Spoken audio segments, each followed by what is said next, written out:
Hello dear student, I am Sandeep Kumar Sen और आज हम मैंगो कल्टीवेशन के बारे में पढ़ेंगे, उसके मैंगो प्रोडक्शन टेक्नोलॉजी के बारे में। मैंगो आम, जिसका बॉटनिकल नेम है मैंगीफेरा इंडिका या एकेनाकार्डियेसी कुल में आता है। इसकी उत्पत्ति ओरिजिन हिमालय के तलहटी क्षेत्र में यानी कि उत्तरी पूर्वी भारत बर्मा के बीच हुआ था। मैंगो इंडिया के मोस्ट एक्सपोर्ट कल्टीवर्स है जो विदेशों में बहुत ही निर्यात की जाती है। आम के फसल को यह भारत देश में Philippines, Indonesia, Thailand, Burma, Sri Lanka, दक्षिण अफ्रीका आदि देशों में इसका एक्सपोर्ट किया जाता है। आम में विटामिन ए की प्रचुर मात्रा पाई जाती है तथा सी की भी प्रचुर मात्रा इसमें पाई जाती है। मैंगीफेरा जो है एक जीनस है जिसमें 41 स्पीसीज दक्षिण पूर्वी एशिया में पाई जाती है, जिसका क्रोमोसोम नंबर 2n=40 है। मैंगो का जो फल है वो मुरब्बा, स्क्वैश, नेक्टर, अचार, चटनी, अमचूर आदि जो प्रोडक्ट्स है उसके बनाने में इसका यूज़ किया जाता है। ये जो है एक क्लाइमेटेड फ्रूट है और इसके हम मीजोकार्प जो पार्ट होता है उसको हम खाते हैं।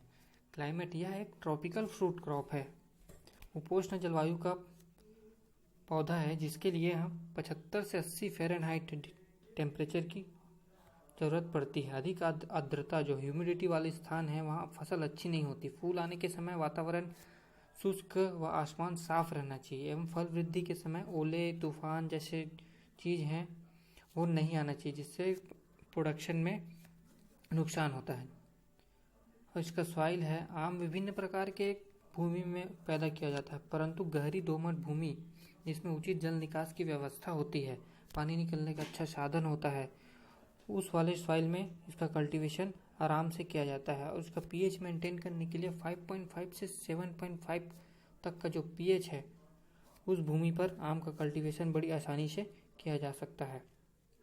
क्षारीय मिट्टी या लवणीय मिट्टी जो होती है उसमें आम की खेती को उपयुक्त नहीं होती है। आम के कल्टीवर्स अब देखते हैं वैरायटीज़।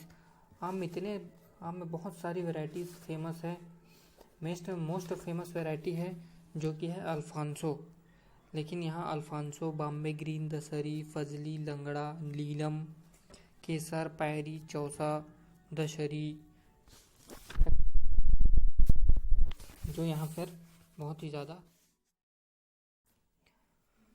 प्रोपोगेशन, आम के पौधों का प्रोपोगेशन मुख्य है बडिंग, कटिंग, विनियर ग्राफ्टिंग इसके द्वारा या पैबंदी बडिंग के द्वारा इसका प्रोपोगेशन किया जाता है। पहले इसको नर्सरी में तैयार किया जाता है। किसी भी प्रकार की कलम के लिए ताजी गुठली उसके जो सीड होते हैं उससे भी हम पौधे तैयार कर सकते हैं, परंतु इन पौधों को नर्सरी में 2-3 बार बदलते हैं, जिससे मुख्य जड़ों की अपेक्षा सहायक जड़ें जो है वो ज़्यादा वृद्धि हो। 1 से 1.5 साल तक हम जो पौधे ग्राफ्टिंग या बडिंग या विनियर ग्राफ्टिंग के द्वारा जो पौधे तैयार किए रहते हैं उसको नर्सरी में पहले बढ़ने दिया जाता है, उसके बाद उसको फील्ड में या प्लांट में ट्रांसप्लांट किया जाता है। और आम के पौधों को जो 10 मीटर की दूरी पर रोपण करते हैं। गर्मी के जब सीज़न आती है तब 1x1x1 मीटर लंबाई, चौड़ाई, गहराई के हम गड्ढे तैयार कर लेते हैं। उस गड्ढों को पहले कुछ दिनों तक गर्मी में खुला छोड़ देते हैं ताकि उसमें जो सॉइल बोर्न डिसीज़ हो या इन्फेक्टेड वायरस हो वो नष्ट हो जाए। गड्ढे तैयार करने के बाद उसमें 50 किलो गोबर की खाद, 500 gram super phosphate, 250 gram muriate of potash तथा 50 ग्राम एल्ड्रिक्स चूर्ण डालकर उस गड्ढे को अच्छे से ट्रीटमेंट करते हैं। उसके बाद उसमें प्लांट को लगाकर उस मिट्टी से अच्छी तरह उसको ढक दिया जाता है।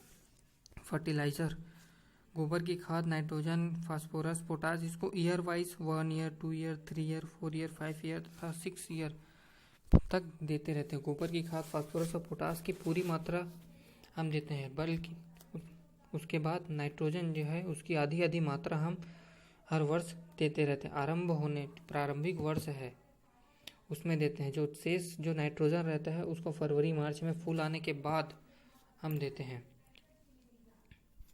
टेक केयर, गर्मी में छोटे छोटे झोपड़े से जो फल है उसको ढक देना चाहिए ताकि गर्म हवा से फल को अच्छी तरीके से बचाया जा सके। शीत ऋतु में पाले से बचाने के लिए सिंचाई करते रहना चाहिए।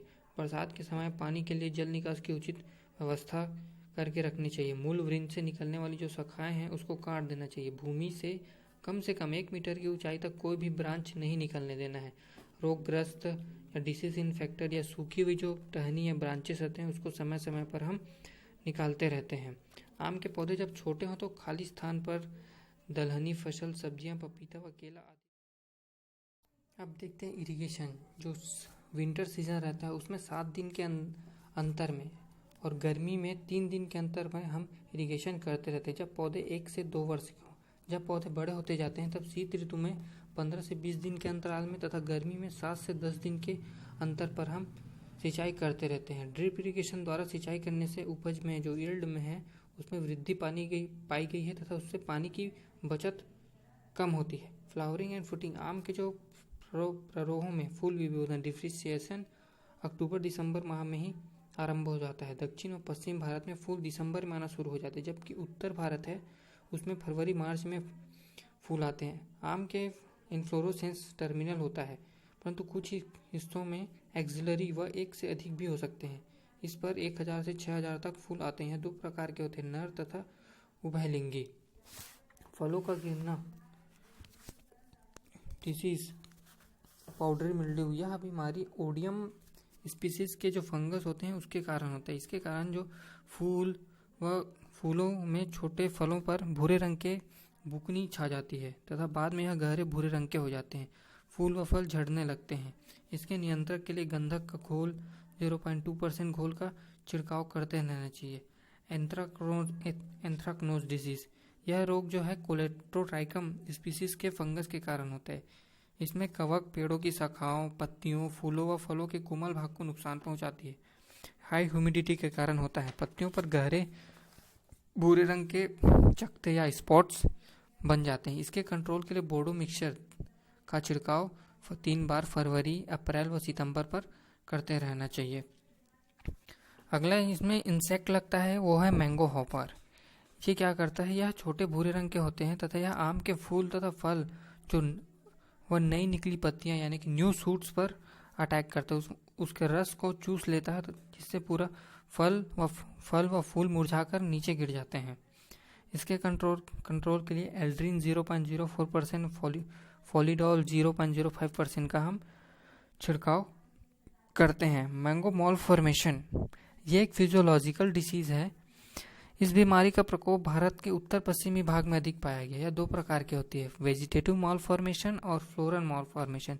इसमें क्या होता है, जो प्ररोह की पत्तियां जो न्यू शूट्स होती हैं वो छोटी पड़ जाती है, उसका जो ग्रोथ है वो रुक जाती है। एक स्थान में एक बंच टाइप बन जाता है, गुच्छे का रूप धारण कर लेती है तथा फूल के सभी अंग मोटे पड़ जाते हैं। उनकी जो वृद्धि है, जो ग्रोथ है वो रुक जाती है।